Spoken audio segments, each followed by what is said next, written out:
Okay, continuation in the Dark Forest. Chapter 16, The Dark Forest. Pearl stood inside the dark forest. She wished Ben had come with her. They had proved to be a pretty good team. They had caught the Sasquatch together. They had thwarted the mulberries together. They had even gotten into trouble together. But now, she was all alone. She had only known Ben for a week, but she was getting used to having him around. Too bad Cobblestone the leprechaun hadn't made another pair of silent slippers. If she ran into the little guy again, she might ask him to make some. She'd wrap them up in nice paper and give them to Ben for Christmas. Or for Hanukkah. She had never again had to go into that creepy forest alone. Pearl carefully opened her hand, and the 3 fireflies were curled up together, fast asleep, their little bellies flickering with flames.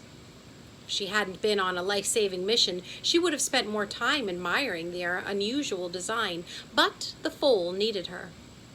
She closed her palm around the snoozing insects, turned her hand into a flashlight, and swept it to and fro to get a look at the terrain.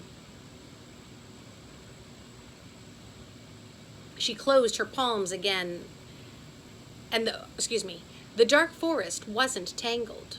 Nothing grew on the ground, not a bit of moss, not a blade of grass. No gigantic white flowers either, which was a huge relief. The trees were so tall they reached up out of the darkness, piercing the thick cloud ceiling like spears. Pearl considered her options. Turning back would take her to Dr. Wu and to Ben. Right or left would take her along the forest perimeter. Ben had said that the shortest distance to something was a straight line. So straight ahead she went. The forest floor was mostly dirt, twigs and dried leaves, crunchy stuff, but Pearl didn't have to worry about them. She could have been walking on air, for not a sound emerged from beneath her leprechaun shoes. Using her teeth, she tore a piece of yellow yarn from Ben's hat and then tied it around a branch. She repeated this process every 20 steps, counting exactly. Ben's idea was rather brilliant, because yellow showed up very well with the firefly light. It would be easy to retrace her steps. As Pearl made her way through the forest, she thought about what Dr. Wu's story had said. The doctor and Maximus Steele had been best friends and apprentices, just like Pearl and Ben. Weirder still, when Maximus was a boy, he kind of looked like Ben. The strange coincidences. At some point, Maximus turned evil.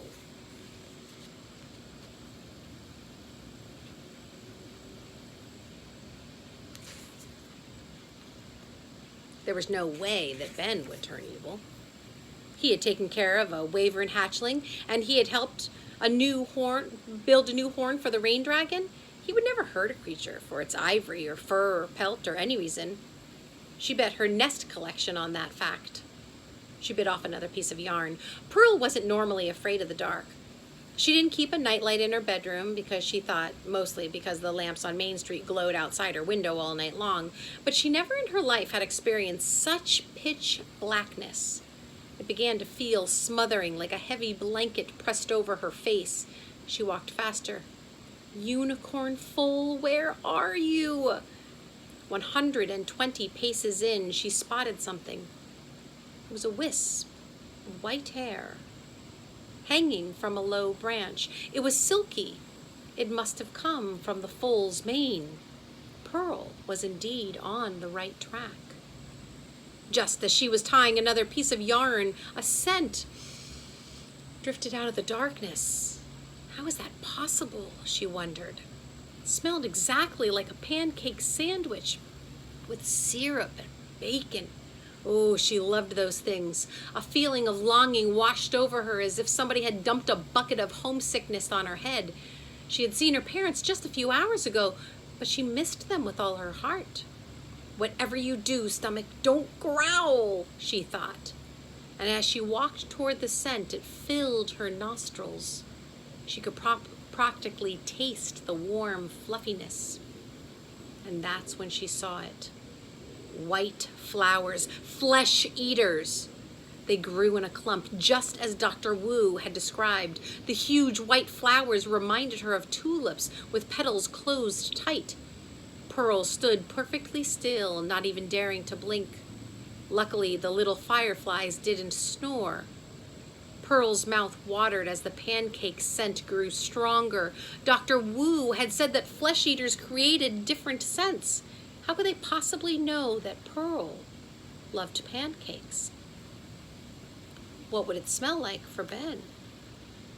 Giving the flowers a wide berth, Pearl walked around the clump. Not a single flesh eater noticed. There was no need to be afraid. Not getting eaten is going to be easy, she thought, and hurried away. 40 more paces, and she found another piece of white hair. This was a very good sign. She wanted to call out to the foal and let her know that she was coming, that she was there to help. There were no flesh eaters in sight. Maybe it would be okay.